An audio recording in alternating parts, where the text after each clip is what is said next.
जी, अस्सलाम वालेकुम। अच्छा यार ये कल रात को एक यूरो की ट्रेड प्ले की थी, सेल की, तो उसकी एंट्री मैं आपके सामने दिखा रहा हूँ। इसको थोड़ा-सा ब्रेक डाउन करते हैं, एक्सप्लेन करते हैं कि ये एंट्री किस बेस पे थी, क्यों थे। गो कि हम यूरो के ऊपर बायर ही थे, लेकिन कैसे वो चेंज हुआ मेरा एनालिसिस कि मैं बाय की बजाय सेल हो गया हूँ, तो वो भी चीज़ें मैं यहाँ पे एक्सप्लेन करता हूँ। तो और ट्रेड प्लान कैसे की, देखी कैसे, लेवल कैसे निकाला, वो तमाम चीज़ें मैं और इसके ऊपर मेरा ब्रेक इवन पहले कितनी दफ़ा हुआ है इस ट्रेड के ऊपर, वो भी मैं आपके साथ शेयर करता हूँ। चलें इसको हम डिस्कस करते हैं। ये मैं ज़रा डिलीट कर दूँ। मैं पहले वीकली पे जाता हूँ।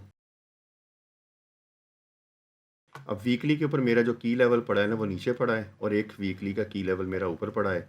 तो ये मेरे एरियाज़ हैं। डेली पे वापस आता हूँ और ये मेरे पास अब जिस एरिया में टैप कर रही है ना, ये वीकली का ओबी है, ये वाला। अच्छा, इसको तो बाद में देखेंगे ना, अब इसकी कितनी अहमियत है कितनी नहीं। मैं डेली पे आ जाता। अच्छा, डेली पे सबसे मज़ेदार चीज़ है, डेली पे मज़ेदार चीज़ ये है कि हमारा ये जो था ना, ये स्ट्रक्चरल लेवल था। हमारा स्ट्रक्चरल लेवल था और हम इससे, मैं भी और मेरे स्टूडेंट भी यहाँ से हम इसको बाय देख रहे थे और बाय ही जाना चाहिए था। ये स्ट्रक्चरल लेवल इसको बाय ही क्रिएट करना चाहिए था, क्योंकि अगर हम ईलियट वेव के हिसाब से इसको देखें ना, तो ये 5 मूव कंप्लीट इसको करनी चाहिए। 1 2, ये हाई 3 तक चला गया, ये 4 आ गया। अगर ये लो क्रिएट हो जाता है तो 5 ऊपर जाना चाहिए। इवन यहाँ तक तो फिर इसको आना चाहिए, जैसे भी हमारी वो ऑब्जर्वेशन बनती है इसके ऊपर। लेकिन क्योंकि हम ज़्यादा तरजीह जो देते हैं वो डाटा को देते हैं, हम ये देखते हैं कि मार्केट में हो क्या रहा है, सिर्फ कैंडल्स के ऊपर नहीं रहते, तो इसलिए हम अपना डिसीजन जो बनाया होता है उसको चेंज कर लेते हैं डाटा की वजह से। तो फर्दर मोड ये थी हमारी डेली टाइम फ्रेम और ये इस वक्त इस क्राइटेरिया में इस वक्त चल रहा है। अब मैं इसको लेकर जाता हूँ 1 आवर के ऊपर कि मैं इसको सेल क्यों देख रहा था, मैं वो आपको थोड़ा सा आपके साथ एक्सप्लेन करूँ।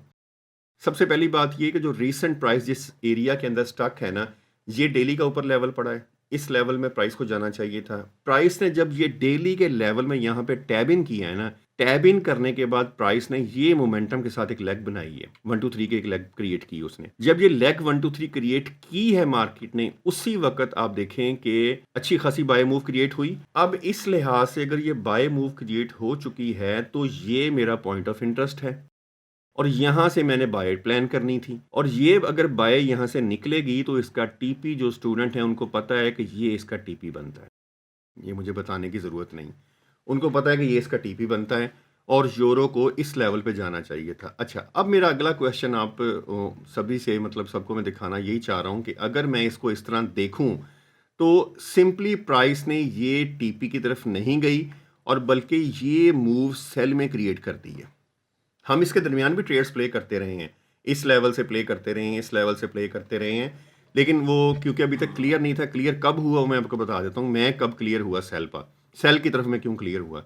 मार्केट ने ये एग्रेसिव यानी कि ये लेग नीचे आई, अब यहाँ से टीपी करना चाहिए था, इसको ऊपर की तरफ जाना चाहिए था। मार्केट ने नीचे सेल ऑफ ये लेग बना दी, इवन के इस लेग को फेल कर दिया। अब सेल साइड पे मार्केट ने जब मूव क्रिएट कर दी है, तो मेरे लिए जो रास्ते की रुकावटें बन रही हैं, उसके अंदर सबसे पहली जो मेरे लिए रुकावट स्ट्रक्चरल लेवल की बन रही है, वो तो यही बन रही है ना। इसी लेवल से हम सेल देखेंगे, इसको यहाँ से बाय देखेंगे और यहाँ से सेल देखेंगे। अब इसके दरमियान हमने प्ले करना है, सारे मामले को प्ले करना है। अब मैं अगर आपसे मैं डिस्कस करता हूँ, अगर मैं इस लेवल को देखूँ, इस लेग को देखूँ, तो मेरे पास जो पॉइंट ऑफ इंटरेस्ट बन के आ रहा है। और हाँ, एक और चीज़, अगर यहाँ से भी प्राइस उठी है तो इसको इस लेवल तक जाने में, अब मुझे बताएं, इस सारी लेग के अंदर कोई भी अच्छी मोमेंटम वाली कैंडल क्लोज करवाई है बाय की? कोई एक दिखा दें।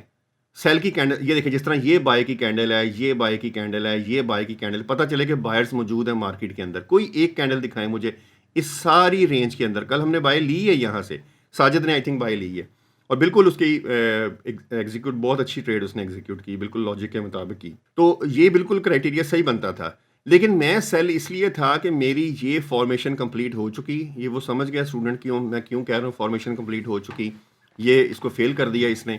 अब मेरे लिए ये पॉइंट ऑफ इंटरेस्ट बनता है। अब मैंने यहाँ से एक ब्रेक इवन पहले इसका करा चुका हूँ, इस लेवल से। इस लेवल से मैंने सेल प्ले की, वो मेरा फिर ब्रेक इवन हिट हो गया। दो सेकंड टाइम फिर मैंने ट्रेड प्ले की, फिर मेरा ब्रेक इवन हिट हुआ। अच्छा, जो थर्ड टाइम ट्रेड मैंने प्ले की वो माशाल्लाह अल्हम्दुलिल्लाह बहुत अच्छी चली है और उसने अभी आप ये टीपी अभी फिर हिट किया है उसने। अब टीपी हिट किया, मैं इसको क्लोज कर देता हूँ। ये हो गया। अब मैं इसको लेके जाता हूँ कि ये मैंने आपको ओवरऑल स्ट्रक्चर बता दिया कि सेल में मैं किस वक्त शिफ्ट हुआ। बाकी सारा मैं 15 मिनट पे जाकर एक चीज़ आपको और दिखाता हूँ जो बड़ी इंपॉर्टेंट चीज़ है, उसको डिस्कस कर लेते हैं। अब ये देखें, यहाँ पे मैंने एक कैंडल मार्क की हुई है 15 मिनट की। ये 15 मिनट की एक कैंडल के अंदर 17 के वॉल्यूम था। ये मैंने ऊपर लिखा भी हुआ है 17 के। जब ये 17 के वॉल्यूम आया तो इसके अंदर अच्छी खासी वो हुई है, फाइट हुई है बायर्स और सेलर्स की, और मार्केट ने इसके ऊपर क्लोजिंग करवा दी। इट्स मीन कि बायर्स ने अपना एरिया बिल्ड कर लिया, ये बायर्स का एरिया बन गया। फर्दर मोर इसके ऊपर मजीद कंफर्मेशन के लिए हमने जब इसके ऊपर वॉल्यूम प्रोफाइल लगाया तो वॉल्यूम प्रोफाइल का 0.79 के जो एरिया है ना, वो हमारे पीओसी के दरमियान आ रहा है। जब ये पीओसी के दरमियान आ रहा है तो इंपॉर्टेंट एरिया बन गया। गो कि इस लेवल ने यहाँ पे भी एंट्री दी, यहाँ पे एंट्री दी, यहाँ पे इसने प्रोटेक्ट किया इस लेवल को, लेकिन 3 दफ़ा कर चुका है। अब इसने कितना इसको करना है। अब ये 17 के बायर्स आ गए। अब यहाँ पे देखें, यहाँ पे क्या हुआ है। यहाँ पे इस एक 15 मिनट की कैंडल के अंदर 13 के का वॉल्यूम आ चुका है। अब जब इसके नीचे क्लोजिंग हो गई है और इसी को टेस्ट करके यहाँ से भी एंट्री बनी है, तो इसने बता दिया कि भाई सेलर्स अभी भी मार्केट में मौजूद हैं, अभी भी सेलर्स मार्केट में मौजूद हैं। अब जब ये लिक्विडिटी क्रिएट हो गई, ये क्रिएट हो गई, ये क्रिएट हो गई, ये क्रिएट हो गई, तो अगर ये सेल ऑफ नहीं जा रही तो बहुत इंपॉर्टेंट सी बात है, क्लियर सी बात है कि प्राइस अब ये 13 के वाली कैंडल के सामने जो पीडी रेस पड़े हैं उनको रिस्पेक्ट देगी, उन्हीं से नीचे जाएगी। फिर मैंने जो इसकी एंट्री, जो प्रॉपर एंट्री प्लान हुई है वो ये हुई है कि जब इसको टॉप से लेकर नीचे तक मैंने फिब लगाया, 0.62 का एरिया ये बन रहा है, उसके सामने 15 मिनट का ओबी आ रहा है जिसने मुझे अपना की लेवल डिफाइन करने में आसानी की। फर्दर मोर कन्फर्मेशन जो थी इसकी वो मैंने ऑर्डर फ्लो से ली थी, यहाँ से नहीं आ रही थी। अगर मैं यहाँ से एंट्री लेता तो एसएल मुझे लाम हालत सी बात है यहाँ पे रखना पड़ना था, एसएल छोटा नहीं हो रहा था। तो वो कन्फर्मेशन मुझे जाके ऑर्डर फ्लो के ऊपर मिली। बाकी फर्दर मोर मैं आपको वो भी दिखा देता हूँ बुक मैप का भी। बुक मैप के ऊपर भी ये देखें, मार्केट के अंदर 347 ऊपर ऑर्डर्स पड़े थे, 260 पड़े थे, फिर नीचे 488 पड़े हैं जो इस वक्त 505 की फॉर्म में तब्दील हो चुके हैं बायर्स के ऑर्डर्स। तो ये थी बुक मैप की, मैंने आपको दिखा दी। अच्छा, अब यहाँ पे वापस आते हैं जी। ये क्लियर हो गया। अब आपको मैंने बता दिया ना कि मैं क्यों सेल था। सेल में इसलिए था कि ये मेरी बाय की लेग फेल हो चुकी थी, नीचे क्लोजिंग हो चुकी थी, तो स्ट्रक्चर को कंप्लीट करने के लिए नीचे प्राइस को जाना चाहिए था। अब मैं आपको लेकर चलता हूँ ऑर्डर फ्लो के ऊपर। ये मेरा ऑर्डर फ्लो आ गया। अब मैं ऑर्डर फ्लो के ऊपर आपको दिखाता हूँ। सबसे पहले कुछ चीज़ें दिखाता हूँ। इस जगह पे आ जाती है, इसको मैं बंद कर दूँ। ये देखें, ये वो लेग है जिसके ऊपर मैंने फिब लगाई, 0 से लेके 100 का और 0.62 का एरिया ये बन रहा है। अब मैंने ये एरिया डिफाइन कैसे किया, अब मैं इसको दिखाता हूँ आपको प्रॉपर्ली इसके अंदर हुआ क्या है। ये थी वो 12 वाली 13,000 वाली कैंडल जिसके अंदर वॉल्यूम बहुत एग्रेसिवली वॉल्यूम देखे एज कम्पेयर टू पिछली कैंडल्स के वॉल्यूम 3,000, 1,700, 4,000, 1,400, 7,000, सॉरी 700, और यहाँ पे 12-13,000 एक कैंडल में। अच्छा, अब यहाँ पे प्राइस ने क्या किया, प्राइस ने मेरे लिए एक यहाँ पे क्रिएट कर दी सपोर्ट। वो सपोर्ट क्रिएट कर दी ये हाई वॉल्यूम नोड, ये हाई वॉल्यूम नोड और ये हाई वॉल्यूम नोड, और उससे पीछे ये हाई वॉल्यूम नोड और ये हाई वॉल्यूम नोड।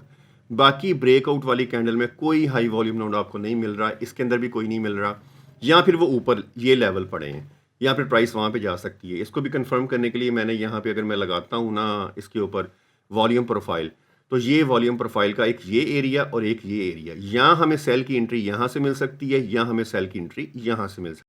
अब कैसे पता चला कि भाई यही एरिया रिस्पेक्ट होना है, वो मैं अब आपको दिखाता हूँ। ये हाई वॉल्यूम नोड आप समझ गए। मैं यहाँ पे आपको एंट्रीज भी दिखाता हूँ, कितनी कितनी एंट्रीज बायर्स और सेलर्स ने कितना अग्रेसिवली यहाँ पे प्ले किया। 174 डेल्टा, -117, 112, -107, 140 का डेल्टा, -42 का डेल्टा। मतलब यहाँ पे अग्रेसिवली बायर्स जितनी पंचिंग कर रहे हैं, सेलर्स सारा माल खरीद रहे हैं। तो यहाँ पे बहुत अच्छी सपोर्ट जो थी ना वो बन के मार्केट की तरफ से निकल के आ गई। अब मैं अगर यहाँ पे ये इंडिकेटर ऑन करूं तो आप देखें, ये देखें इस सारी रेंज में 318 और 271 की जो फिगर यहाँ पे ट्रेड हुई है ना, इतनी किसी जगह पे नहीं हुई, इसी जगह के ऊपर ट्रेड हुई है। और ये मेरा 6.1 फिब का लेवल जो बनता है 0.61 का, वो लेवल भी बन रहा है, और मेरा 15 मिनट का ओबी भी बन रहा है विद फेयर वैल्यू गैप भी कंसीडर कर लें। अब प्राइस ने किया क्या है, अब प्राइस को देखते हैं। प्राइस ने एब्जॉर्प्शन यहाँ पे भी की है, मैं दिखाता हूँ आपको। यहाँ पे मैं स्टॉप आउट हुआ था, मैंने एंट्री यहाँ पे भी प्ले की थी। ब्रेक इवन मेरा हिट हुआ था। मैंने इस कैंडल के बाद एंट्री लगाई थी, प्राइस थोड़ा-सा नीचे गई, फिर उसने आके मेरा ब्रेक इवन हिट कर दिया। अच्छा, अब ये देखें, ये भी एब्ज़ॉर्प्शन अच्छी खासी है, सेल ऑफ भी हुआ है, ड्राइव भी हुआ है, बिल्कुल क्लियर। अच्छा, ये आपने देख लिया ना, ये मैंने आपको दिखा दिया कि मैंने अपना लेवल किस तरह डिफ़ाइन किया। लेवल डिफ़ाइन करने के बाद प्राइस ने वहाँ पे आके मुझे इंडिकेशन किस जगह पे दी है कि हाँ भाई, हम अब जो हैं वो सेलर्स थक गए हैं या वो अब जाना चाहते हैं। एब्ज़ॉर्प्शन जो इसकी आप देखें ना, तो एब्ज़ॉर्प्शन तो मल्टीपल प्लेसेस पे हुई है। यहाँ पे हुई है जहाँ पे मैंने पहले एंट्री ली थी, स्टॉप आउट हुआ था, यहाँ पे हुई है, और इस जगह पे भी एब्ज़ॉर्प्शन हुई है, और आई थिंक लास्ट एब्ज़ॉर्प्शन जो हुई है वो यहाँ पे हुई है। अब इस अकेले लेवल को हम ज़रा देखते हैं कि वहाँ पे एब्ज़ॉर्प्शन किस किस्म की हुई है, ताकि थोड़ा-सा क्लियरेंस हो जाए कि भई क्या-क्या चीज़ें हो रही हैं। हाँ, ये देखें, यहाँ पे देखें, यहाँ पे पहली एब्ज़ॉर्प्शन हमें जो बायर्स एब्ज़ॉर्ब्स नज़र आ रहे हैं वो यहाँ पे नज़र आ रहे हैं, इस जगह पे। अब उसके बाद ड्राइव भी हुआ है। यार इसको मैं 15 मिनट पे कर लूँ तो 15 मिनट पे बताना ज़रा ज़्यादा आसान है।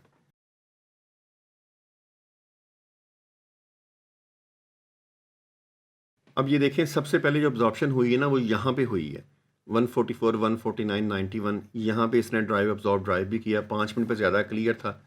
इसके बाद आगे चलते हैं, फिर यहाँ पे देखें पंचिंग हुई है बाय साइड की, तो ये सेलर्स ने पंच किया, यहाँ पे थी एंट्री। यहाँ पे खैर एब्ज़ॉर्प्शन नहीं है प्रॉपर, उसको मैं एब्ज़ॉर्प्शन नहीं कहूँगा, एग्रेशन है। ये लास्ट एब्ज़ॉर्प्शन जहाँ पे हुई है, जहाँ पे मल्टीपल टाइम बायर्स ने बताया कि भाई बस अब हमारी जो है ना वो थक गए हैं, और यहाँ पे 355 या पता नहीं कितने ऑर्डर्स भी थे उस वक़्त लगे हुए, पेंडिंग ऑर्डर्स। अब मैं इसको ज़रा थोड़ा-सा क्लियर करके दिखाता हूँ। ये देखें, यहाँ पे कितने हंड्रेड्स बायर्स, 70, 60, 68, 68, 98, 98, ये सारे बायर्स ने पंच किया है यहाँ पे, लेकिन वो प्राइस को जोन के ऊपर क्लोजिंग नहीं कर पाए, और सेल साइड की कैंडल यहाँ पे क्रिएट हो गई। इट्स मीन कि बायर्स ने बहुत जोर लगाया लेकिन उनको फॉलो थ्रू नहीं मिला, और सेलर्स ने मार्केट को अपने कंट्रोल में ले लिया। अब जितनी भी इसकी फिगर्स यहाँ पे मैं आपको अगर दिखाऊं ना, तो आप खुद हैरान हो जाएंगे कि हाँ यार, ये आइडियल सिनेरियो बन रहा है। कैसे? 314 का डिफरेंस है डेल्टा के अंदर, 314 बायर से माल खरीदा है, 351 यहाँ से खरीदा है, और साथ ही 287 का सेलर्स ने ऑर्डर लगा दिया। यहाँ पे देखें 122, -82, 82, 60, मतलब कि जितना भी वो दे रहे हैं वो सारे का सारा वो क्लोज कर रहे हैं, और ये डेल्टा डाइवर्जन भी इस कैंडल के ऊपर बनी हुई है। इट्स मीन कि यहाँ पे मुझे प्रॉपर एक इंडिकेशन मिली थी। इस कैंडल्स के अंदर हैवी वॉल्यूम था एज़ कम्पेयर टू पिछला 1339, 1202, 2644, 1620। इन सब से ज़्यादा जो हैवी वॉल्यूम था वो इसके अंदर था 4539, मतलब 5000 अप्रॉक्सीमेट 5000 जो था वॉल्यूम था इस अकेली कैंडल के अंदर। 263 डेल्टा था, लेकिन फिर भी वो क्लोजिंग ऊपर नहीं कर पा रही जोन से ऊपर। यहाँ पे देखें 3000 डेल्टा था, सॉरी वॉल्यूम था, और पॉजिटिव डेल्टा था। इट्स मीन कि वो यहाँ पे भी जोर लगा रहे हैं, लेकिन फिर सेल ऑफ क्लोज हो गई है, ये भी सेल ऑफ क्लोज हो गई। तो ये आइडियल सिनेरियो था एंट्री का, यहाँ से सेल का, और मेरा जोन भी था जो डिसरिस्पेक्ट नहीं हुआ। एसएल फिर भी मैंने थोड़ा सा ऊपर रखा था, वो ओबी के ऊपर के थोड़ा बहुत, अगर दोबारा भी इस लेवल के ऊपर मेरा एसएल था कि अगर इस लेवल के ऊपर दोबारा भी ट्रेड आती है तो मेरे लिए परेशानी यहाँ पे ना बने। और अब प्राइस ने तकरीबन, अब जो मेरे नीचे ऑर्डर्स पड़े हैं यहाँ पे बायर्स के जो ऑर्डर्स पड़े हैं वो ये देखें, 500 प्लस ये ऑर्डर्स पड़े हैं, और ये नीचे पड़े हैं ऑर्डर्स, मल्टीपल टाइम के ऊपर उन्होंने ऑर्डर्स लगाए हुए हैं। तो ये मार्केट अभी भी इनके दरमियान में घूम रही है। ये डेली का लेवल है नीचे हमारा, इस लेवल से मुझे कोई इंडिकेशन अगर मिलेगी तो मैं बाय देखूंगा, अदरवाइज नहीं। ये मेरा एंट्री था, एंट्री प्लान था जो मैंने आपके साथ शेयर कर दिया है। होप सो अगर कोई क्वेश्चन हुआ तो आप मुझसे पूछ सकते हैं, मैं इंशाल्लाह जितने भी हो सकेगा तो मैं आपको इसका रिप्लाई ज़रूर दूंगा। ये ट्रेड थी जो मैंने आपके सामने एक्सप्लेन कर दी ऑर्डर फ्लो के हिसाब से। अब ये डेली का लेवल है नीचे, ये मेरी एक लिक्विडिटी है और ये एक लिक्विडिटी पड़ी है इंटरनल। तो ये दो के बाद अब देखते हैं, यहाँ पे कुछ इंडिकेशन हमें मिलती है तो हम ज़रूर एंट्री प्ले करेंगे। और यहाँ पे नीचे वो मैंने आपको दिखाया कि 5000 के करीब वो ऑर्डर्स भी लगे हुए हैं। तो जो भी सिनेरियो बनेगा तो आपके साथ फिर इंशाल्लाह नेक्स्ट ट्रेड के अंदर मैं शेयर करूँगा कि बाय मैंने कैसे प्लान की। Thank you. होप सो आप सब ठीक होंगे, खैरियत से होंगे। अल्लाह हाफिज़।